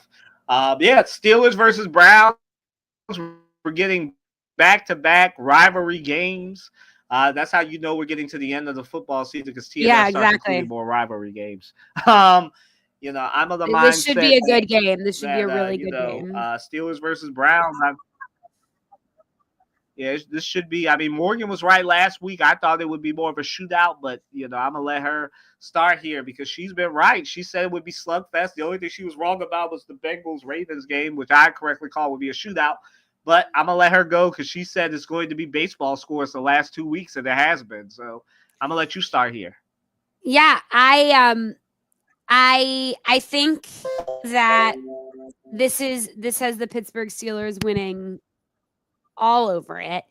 The Browns are just a mess. I mean, they're way, way, way more fun to watch with Jameis Winston and quarterback than Deshaun Watson. I'll say that.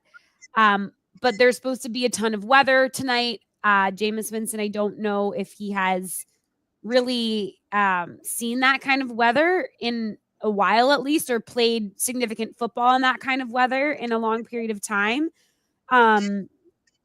And I think that the Steelers are just seemingly always built to play in inclement weather conditions.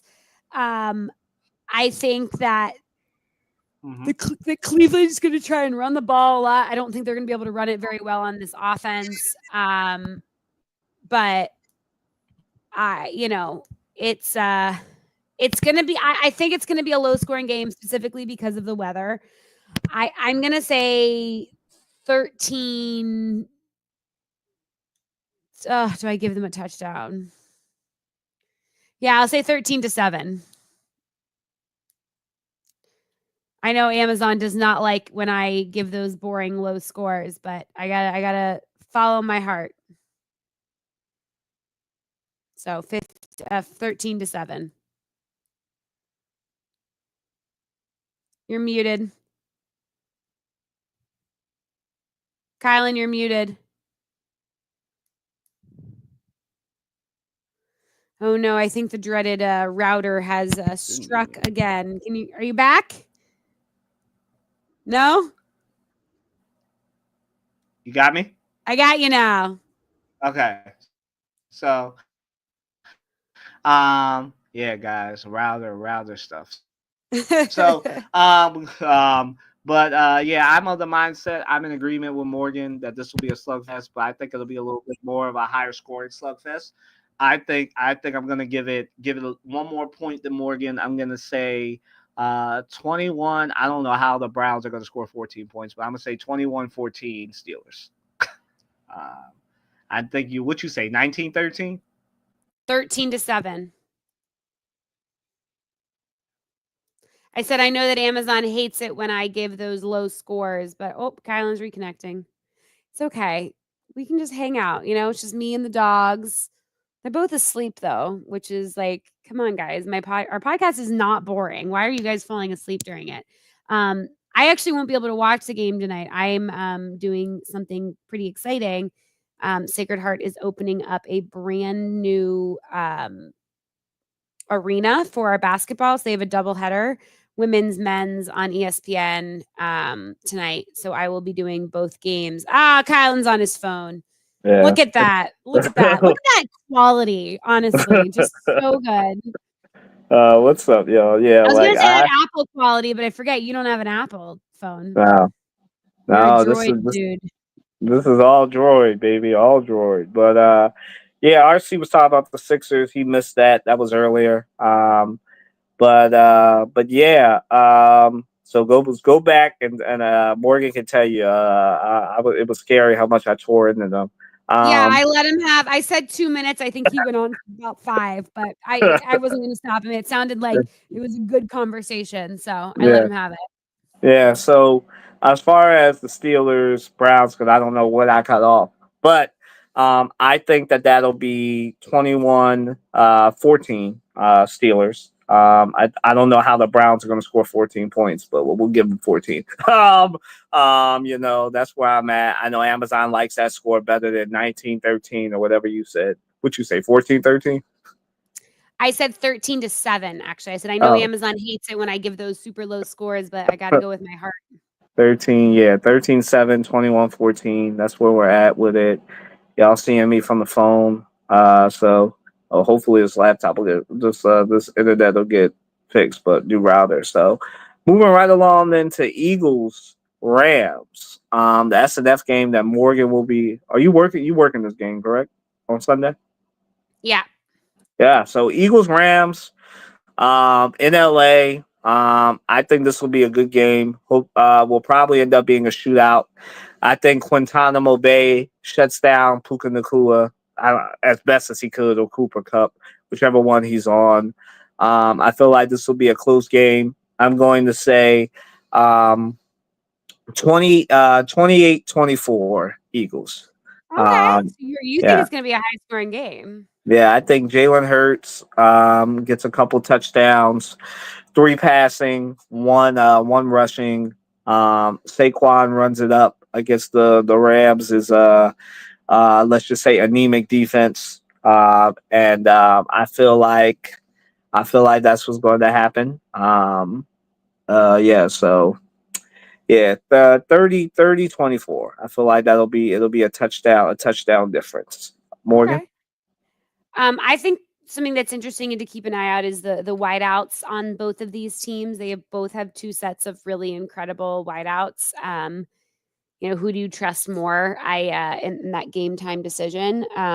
I I think it's going to be a good game. I think both quarterbacks are kind of playing some of their best football of the season right now. Um, I think it's going to be close. I'm going to say 21-24. Who do I have winning?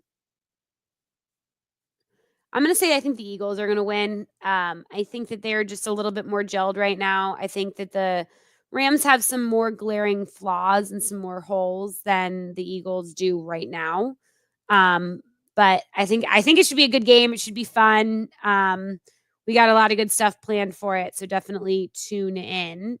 So now we're going to look at some of the other matchups for this weekend. Now, as Kylan said, we kind of are starting those like rivalry weekend ish type stuff. So obviously we have the Steelers and the Browns, which is going to be a great game. We have Cowboys Commanders, which is a awesome rivalry. It's like the best one of my favorite rivalries in the NFL. I don't think it's necessarily going to be a great game. I think that the Commanders should pummel the Cowboys, but you never know with an NFC East matchup. You never really know. The other games are Bucks Giants, Patriots Dolphins, Chiefs Panthers, Vikings Bears, Titans Texans, Lions Colts, Cardinals Seahawks, 49ers Packers, and Ravens Chargers. I think the Ravens Chargers will probably be the best game of this. There's a lot of teams on bye this week, getting ready for no teams to be on bye next week for Thanksgiving, and then 6 teams to be on bye the week after, and then all the byes are done, and we are barreling towards the end of the season. Not too many crazy, intriguing matchups. Like I said, I think Lions Colts will be an interesting game. I don't think it's going necessarily a good game, but depends on what Anthony Richardson we get. What Anthony Richardson comes out of the tunnel. It could be a fun game. And of course, you get Tommy DeVito at home against the Bucks, where I mean, Baker looks really, really, really, really good. So I expect that to be a pummeling. Dolphins, Patriots. The Dolphins seem to kind of have the Patriots number a good majority of the time, and the Patriots are pretty bad this year. I know Mac Jones is no, not Mac Jones. Drake May is doing some good things, so that might be something to look at. But the rest of them, the games, the spreads are pretty large on them. So hey, get all your Thanksgiving shopping done this weekend, maybe. Yeah, I mean, settle You in got for to the take if you got to take a weekend off from football. I'm not telling you to take a weekend off from football because that's crazy, but might might not be. be a bad one to do it. I remember the last time we said that there was a lot I of upsets know. in college football, so we'll see. But I mean, I think I'm with Morgan. I think the best two games are going to be tonight and Eagles Rams, but we'll see. I'm of the mindset that there is a lot going on, and there will be sometimes for things, but moving right along, to college football. We've got Ohio State, JMU North, right? JMU North, JMU Central. I don't really know. What do you call it? Uh, I but don't what? But I don't what? really know where JMU is compared to Indiana. It's like, JMU is south, right? Technically, it's on the Mason yeah, Dixon line. JMU would be south of Indiana, I think. Oh my gosh, let's look at a map. Yeah. So anyway, I while can't she, believe I don't know this. I was not a geography major, okay? Stop yeah, laughing at me. I hear all you neither laughing at me at home. neither one of us were, but Ohio State versus Indiana. So while she's looking that up, so I fully expect Indiana. I Yeah, think Indiana is like, wait, what let me Northwest. can I share my screen? Share screen. Yeah. So I fully expect while she's pulling this up, Such a cute little map that we're gonna I look at. fully expect the okay. I fully expect uh-oh. I fu- I fully expect Oh, poor Kylan. Kylan is struggling with this. Is that better? Now I can't hear you at all, Kylan. Can you hear me? Can't hear you at all. But this is the hear me map. now? Yeah. Hear me now? Yeah. Hear me now? Yeah, but that is happening. I'm not sure what's going on with Kylan, but I will show you guys this real quick. The Virginia, Indiana. So JMU is, you see where that Richmond little thing is? It's a little bit closer in towards the middle of the state. So it would be whatever direction that is to get up to Indiana. Geography lesson by Morgan today. Let's see if not sharing makes that better. Kylan, try talking. Talking? Got me? Talking? Yeah. Got me? What is happening? What is happening? I don't know. We'll figure this out. I think. Hold on.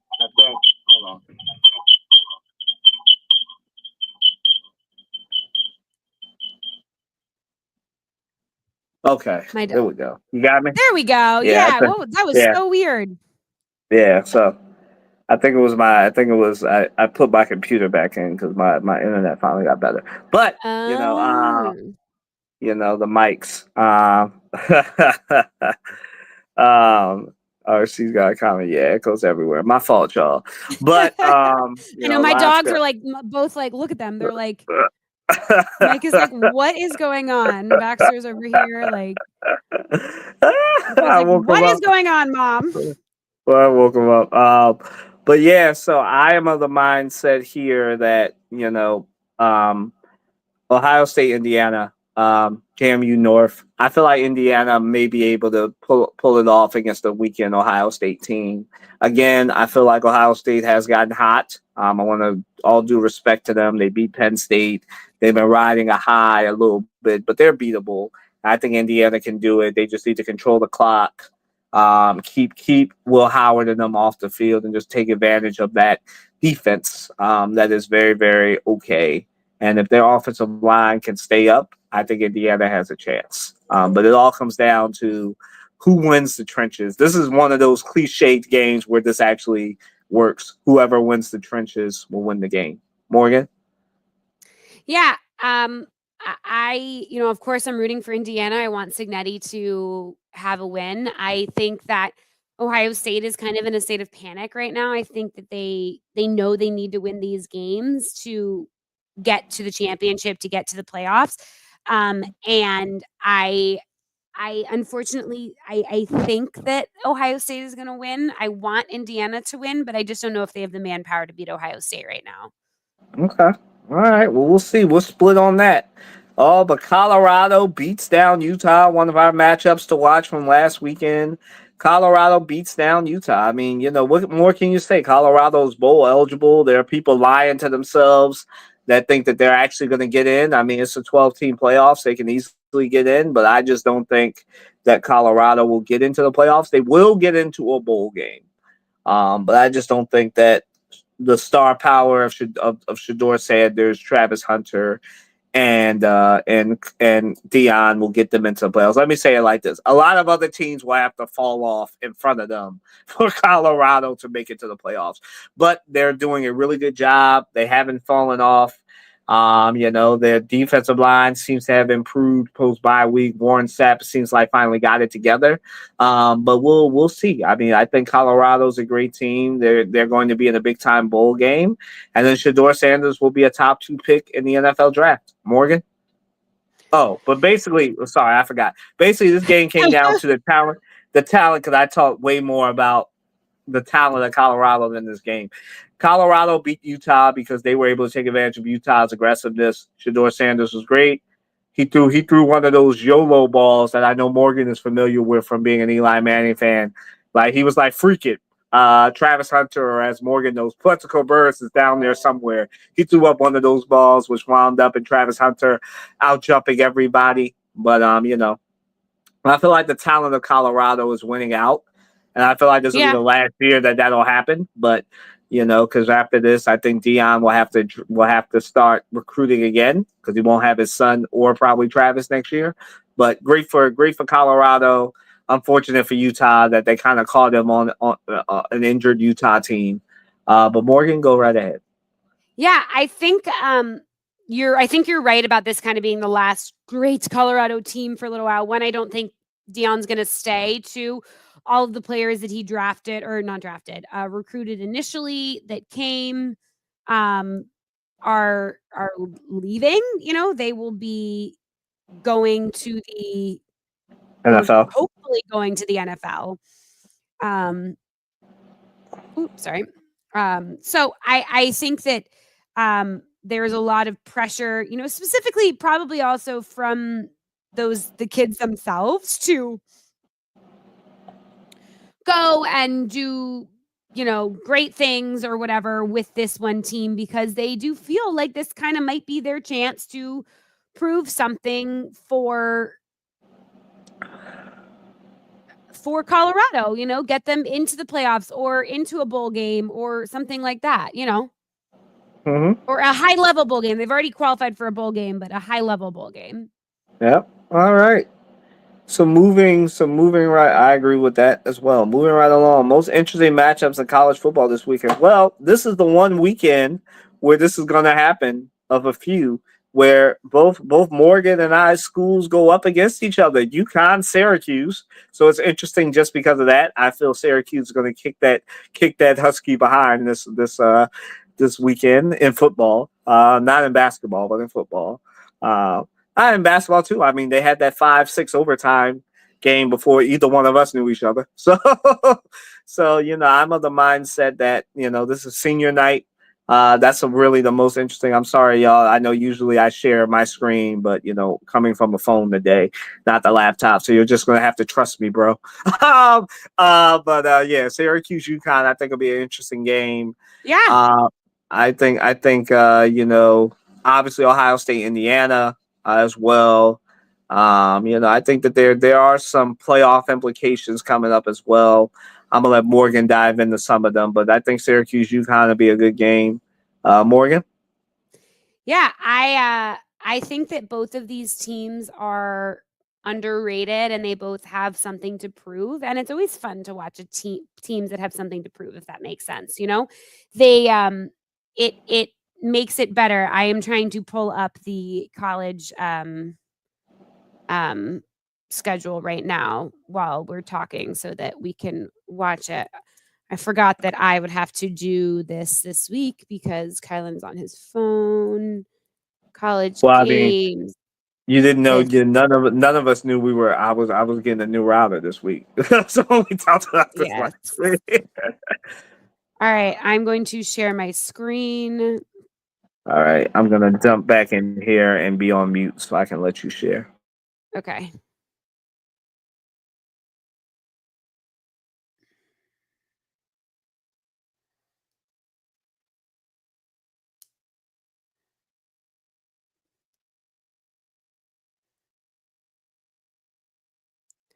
Okay. I think you're good to talk. All right, you good?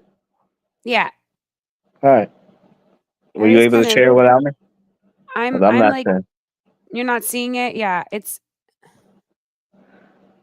All good. You go ahead. You go ahead and talk I'm about trying it. to share it. I'm like so inept when it comes to it's Is that is moving. that is at the bottom? You just will have to approve it. I don't know if that's you or me. That's why I said I that. think that's you. All right, hold on. Guys, it's a live show. Technical difficulties. Perfect. Okay. So as you can see,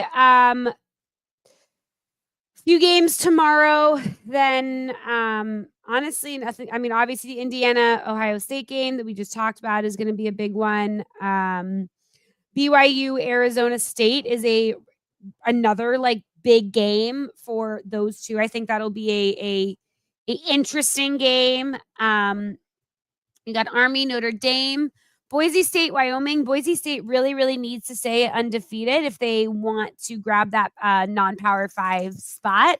So I know JMU is fighting for Boise State to lose, but Alabama, Oklahoma, those are always interesting games. Texas A&M, Auburn. We got some interesting games up this weekend. So, Kylan, what are your thoughts?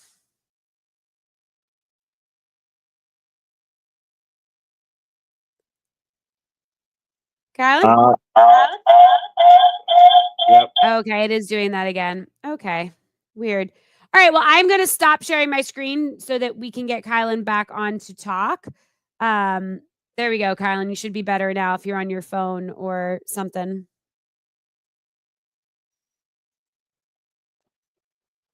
We good? Yeah, we're all good. Well, I don't know. Hold on.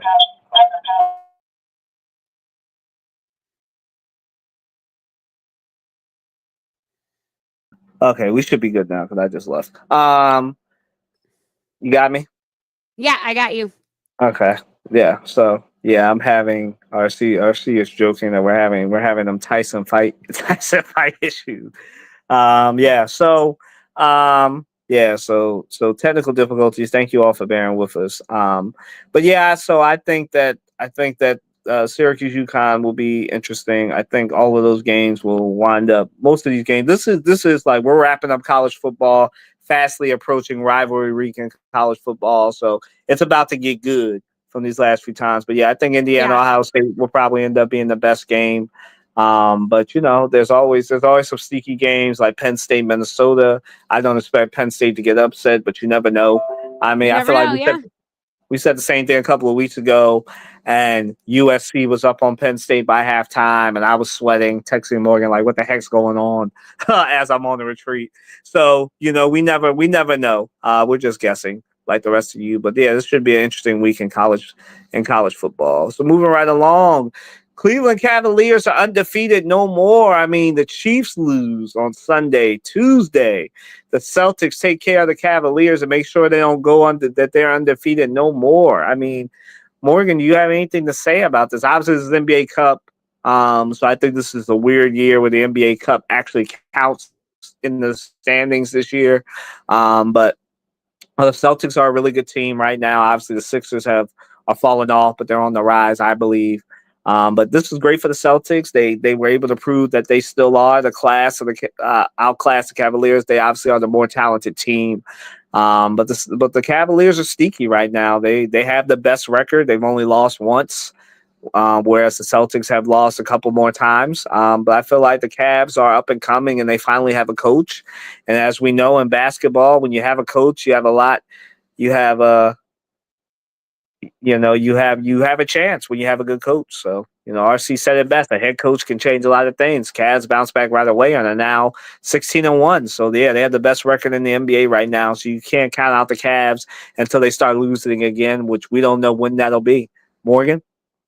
Yeah, I mean, I think that going undefeated is really hard. I think that honestly, they lasted longer than most teams. Yeah, I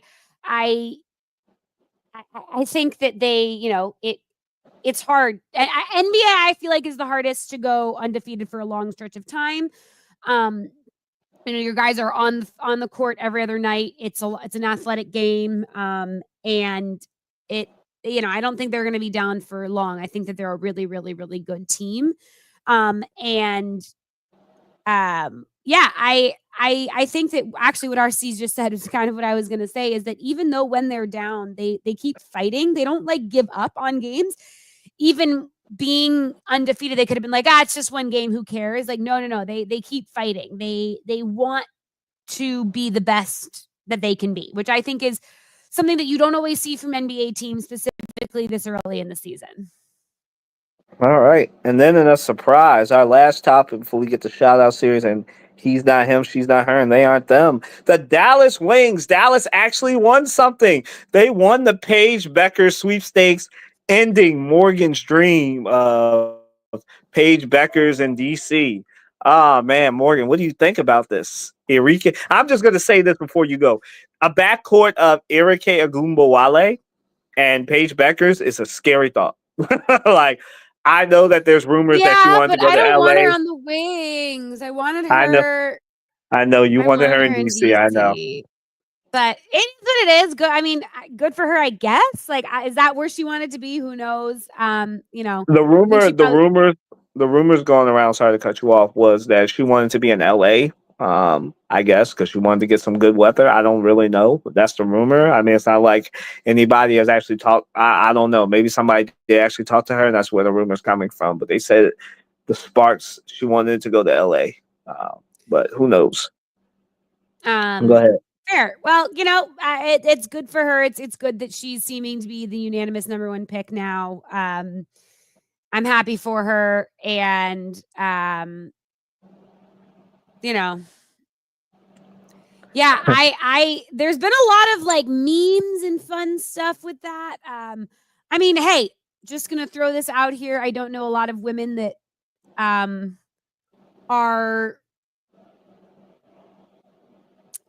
don't know a lot of women that are actively seeking to go and live in Texas at this time, for many reasons. So that could be, and Paige is pretty outspoken when it comes to this kind of stuff. So we'll see.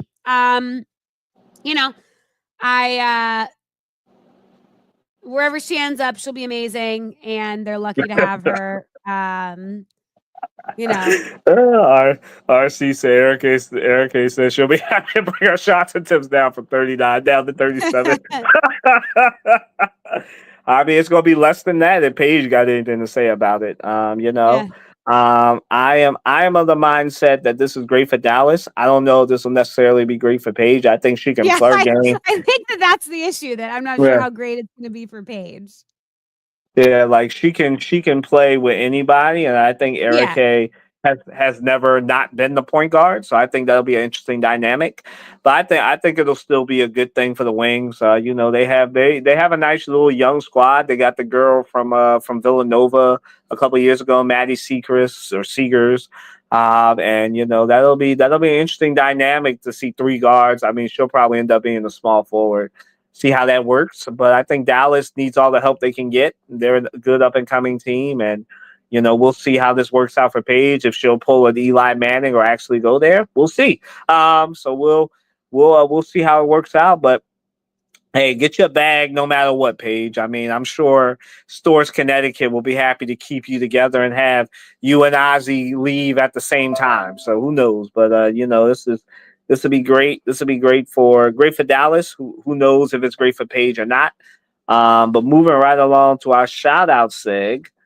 I can start here because I Sure. want to shout out. I want to shout out. And look, RC, I totally agree. Cam Brink, Rakia Jackson, and Paige, yeah, that would have been dynamic and probably would have won. They probably haven't had a good trio like that since Lisa Leslie played for the Sparks. So that would have been a great trio, but we'll see if it'll happen or not. But I want to start here because I want to shout out. Speaking of Syracuse, we did not get to it today because there's a lot of NBA stuff and NFL stuff kind of bumped it. But Keon Anthony is coming to Syracuse. Shout out to Keon for continuing that legacy. Shout out my brother with the unique name, very close to mine, Keon Kylan. I mean, it's like it was made in heaven, man. Going to Syracuse. Syracuse got their now has a top 5 basketball recruiting class next year. Ugh, be still my heart, man. Syracuse basketball up and coming, challenging Duke and the rest of them with a top 5 basketball recruiting class. Shout out to Red Autry. Shout out to all the people that made that happen. I think this is going to be a great next couple of years for Syracuse basketball. So shout out to Keon Anthony. Let's see what else. I think that's it for my shout outs. Morgan. So staying with UConn basketball, I don't know if you guys watched last night. UConn Yeah. women's basketball, Gino Oriema and CD, his amazing assistant coach, broke the record, became the winningest coaches in NCAA college basketball history. They had an incredible, they played FDU, a team I know very well, an NEC team that I have called many games for at Sacred Heart. They won the game by like 40 something points, and they had an unbelievable ceremony afterwards. All the stars were there. Diana Taurasi spoke, Sue Bird spoke, Maya Moore spoke. Who else spoke? One more person spoke. Why am I blanking? Who was it? Regardless. And then the current players presented him with a jersey. Gino then spoke. Ned Lamont, the governor here in Connecticut, spoke. They put a new road sign. If you know anything about Ned Lamont, he's been really obsessed with putting welcome signs up that say funny things like home, like basketball capital of the world, pizza capital of the world, whatever the weird ones he has put up there. Was very excited. Gino spoke, CD spoke. It was beautiful. It was a really awesome. They had 60 of their former players back. They all had shirts with Gino from some of his first years. They did tributes. If you can believe it, he's been coaching there for 40 years, 11 national championships, countless NBA players, just the most dominant women, the most dominant sports program in college history, bar none. Went, I believe, almost 4 seasons without losing a game, 4 national championships in a row. Set the standard, something that will never, ever, ever be done again. So congratulations to UConn women's basketball, Gino Oriema, CD, everybody that's involved in this amazing program. It was beautiful. Gino cried a few times. His whole family was there. I teared up watching it. It was beautiful. Shout out to SNY for doing a great job with that broadcast. It was super fun to watch. But that's my first shout out seg. It's super exciting for people. The men's team was there. It was great. It was a really, really a really interesting and really awesome thing. I don't know. Oh, is that that's the kid who's committing on that just decommitted from FSU? Is that a football player or a basketball? I'm assuming it's Yeah, a he was football a player. quarterback. Uh, Yeah, well, he then that is. means Yeah, he is. He just committed on Pat McAfee. I'll well be that means continuing that my athletic and academic career at Colorado Buffalo. that means that Dion has found his QB of the future to hang on I to was for gonna the say that next means two, I three guess it years. looks like yeah, so he was a USC commit who I think a few days ago decommitted from USC. Yeah, he's not recruiting like he's leaving, so maybe he does plan to stay. Pretty cool. Big Thanks for gift. letting us know, RC. Yeah, good job, RC. See y'all can break news just like RC because Yeah. we're broadcasting, so we're not paying attention. I'm on my phone, so obviously I've got route issues. Otherwise, I would have caught that. But thank you, RC. That's why we rely on our fans They said sometimes. 12:30. I was ready for a 12:30 announcement. Pat McAfee went 15 minutes early. Man, Pat McAfee not abiding by deadlines. Where have I heard that before? But yeah, so if nothing else, he's not him, she's not her, and they aren't them. So first off, I got one. Shaquille O'Neal. He's not him. I am of the mindset that, when you have 5 rings, you can do what you want to do. But Shaq, my brother, you were out here last week because we had a show, but it was earlier, so this didn't happen yet when I did this. But he was like, he doesn't think that Joel Embiid won the championship. He doesn't have a heart. He doesn't have a work ethic. Y'all know how I feel about people who have never seen Joel Embiid behind the scenes do some work and criticize his work ethic. I just did a whole thing with my fellow SU alum.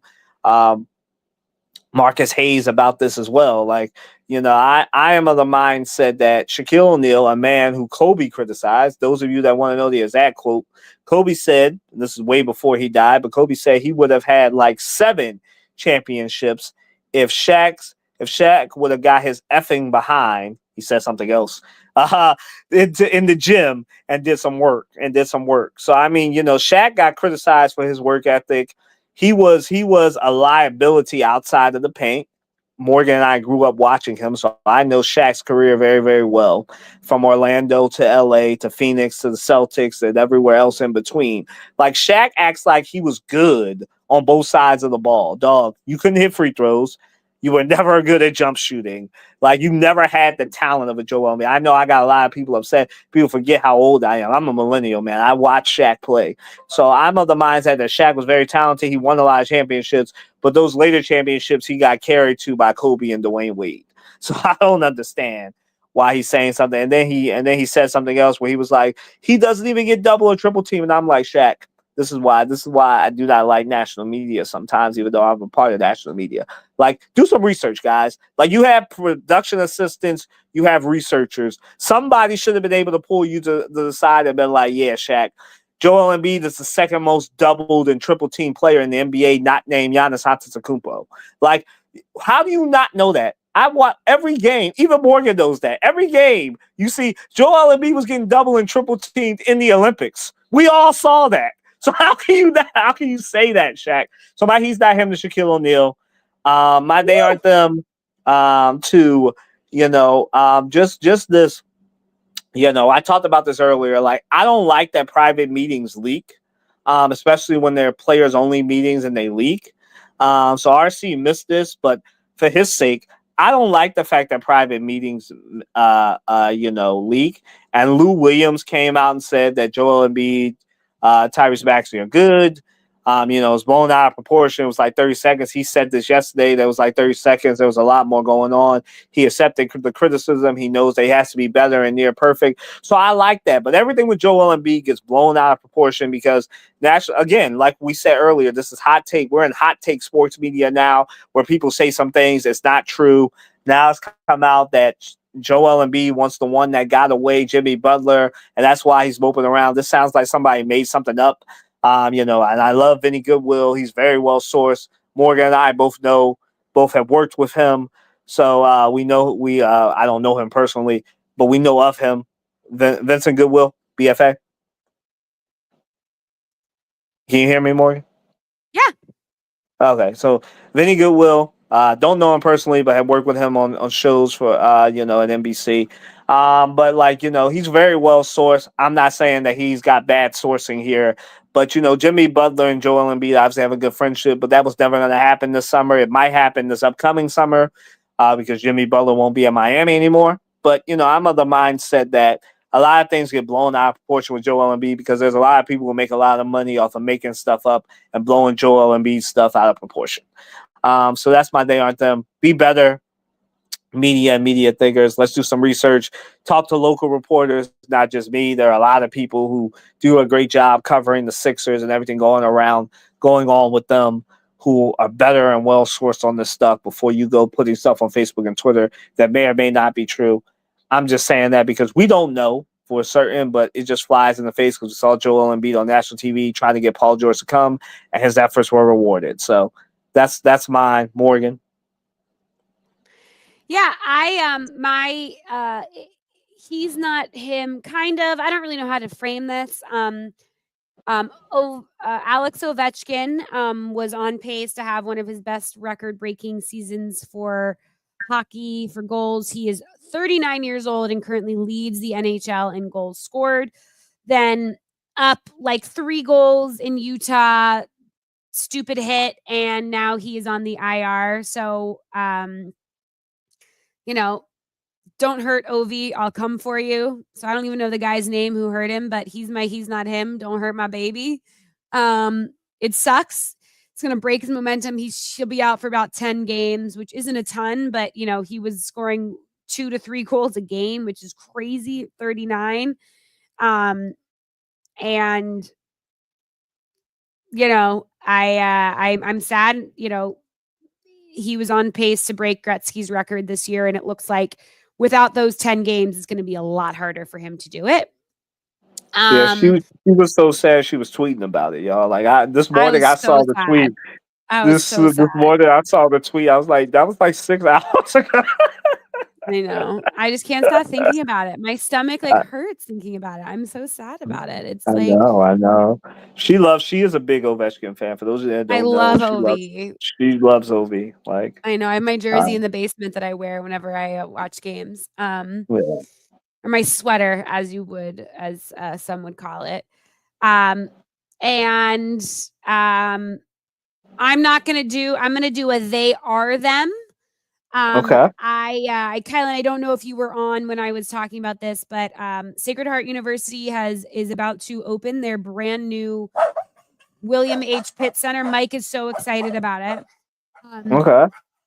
William H. Pitt Center, which is a brand new basketball arena in Fairfield. Tonight is the opening night. They're having a men's and women's doubleheader game. I will be sidelined for both games tonight, which is going to be exciting. Let's go. I'm really, really, really excited for Sacred Heart. It's a awesome opportunity for them. They're a great program. Coach Minetti, the women's coach, and Coach Latina, the men's coach, are incredible coaches that have been there, put a ton of sacrifice into these programs, and really, really, really deserve everything that's coming for them. So if you get a chance, tune in tonight, ESPN Plus. It'll be really exciting. There'll be a lot of fun stuff. And if you're in Fairfield, if you're in the Connecticut area, go. There's going to be a lot of free giveaways, free food. Go check it out. If you can't go tonight, go check it out this season. It's beautiful. We got a tour a few weeks ago when I was broadcasting one of their football games. So super excited for them. And I'm pumped to be there tonight. Hey man, hey, look, we happy for new opportunities, new avenues opening. So I'm happy for Sacred Heart. Send me a Sacred Heart hoodie. I love it. It's hoodie season, so I'll take a hoodie, large or an extra large. I guess the mailman must be around. No, there's someone walking their dog. It's not that big of a deal. Yes. So moving right along before we go, RC has a question for us. Morgan wants to know if we're excited for Unrivaled. I am. I'm a little bit excited for that. I'm glad that I kind of figured that Caitlin Clark wasn't playing just because we're seeing all these injuries that have piled up with these players playing overseas and other places. So I knew the Fever were gonna. I see that she's not playing. I knew that she wasn't going to play because Oh, I okay, said that okay, okay, the okay. So Indiana Fever were I not. thought you said she was playing. No. Sorry. If she was going to do it, it would have been in a coaching role, like somewhere where like she could be there but Yeah. not get injured. Like I knew that. I'm actually surprised the Chicago Sky are letting Angel Reese play because I kind of figured that they would not want either one of them playing in this because of injuries. Unfortunately, what happened to Nika We have a Mule, lot I of big think. names playing. Yeah. I mean, Yeah, Stewie's playing, Aaliyah Edwards is playing, Nafisa's yeah, playing, yeah, yeah, Brittany Griner, Jackie Young. It's gonna be cool. I'm yeah. excited. Chelsea Yeah, I'm Gray. yeah, I'm very excited. I just hope nobody gets injured. But yeah, I'm excited for it. I think it'll be a good time. It's What is good it for women. broadcast? Is it broadcasting on ESPN? I believe so. I think they have like some kind of deal or exclusive deal for it. It might be Let me ESPN see. or TNT. I think it's TNT. It's ESPN or TNT. Somebody's got it. It might be both now since they're in bed together. But while Morgan looks this up, hey y'all, once again, it is almost Thanksgiving week. Thanksgiving is next week. And Morgan and I did talk off air. Hopefully I'll have these router issues fixed and be coming to y'all live from the computer. I mean, I know y'all love seeing this face, but probably from further out than this. But like, I'm of the mindset, that this is a great week. It's unfortunate with my Sixers that is kind of a down, but the Eagles are up. The Sixers will be fine. You heard it here first. RELAX. They'll be fine. They're hitting a softer part of their schedule. I believe that they'll be about close to 500 by the time they play the Celtics Christmas Day, if they're not 500 by then. But my final thoughts are: enjoy this week, enjoy your families. Morgan saying take a break from Sunday football, but tune back in for Eagles, Rams. See if the Of course, watch Lions Sunday score Night 60 Football points. though. They keep getting Yeah. close to 60. Go do your stuff during the day and then come home, make yourself like a bowl of chili or something, and sit there and Yeah. watch some So Sunday Night Football. So the Unrivaled is on TNT. You're right. But we'll see you guys next week. Enjoy your RC's got pre-Thanksgiving. you. He said Oh, it's yeah. it's TNT, True TV, and HBO Max are going to cover all the games, which is super exciting. So, it's tipping off in the new TNT, year. True So, TV, and yeah. All right. So we're gonna say goodbye. Kylan, I think, is a few seconds behind us on the audio. That's okay. We are gonna say goodbye. We'll see you guys next week. Get all so your yeah, so get yeah, all your watch that. Watch that. Watch the Super Bowl. Watch the NBA again. I know you college basketball. I know you college basketball fans. yeah, Kylan Hun, you're going in and out. So we're gonna say goodbye.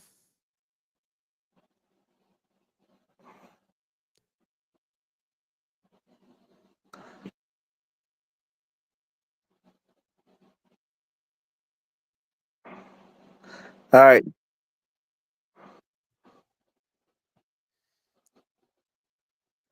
All right, y'all. Deuces.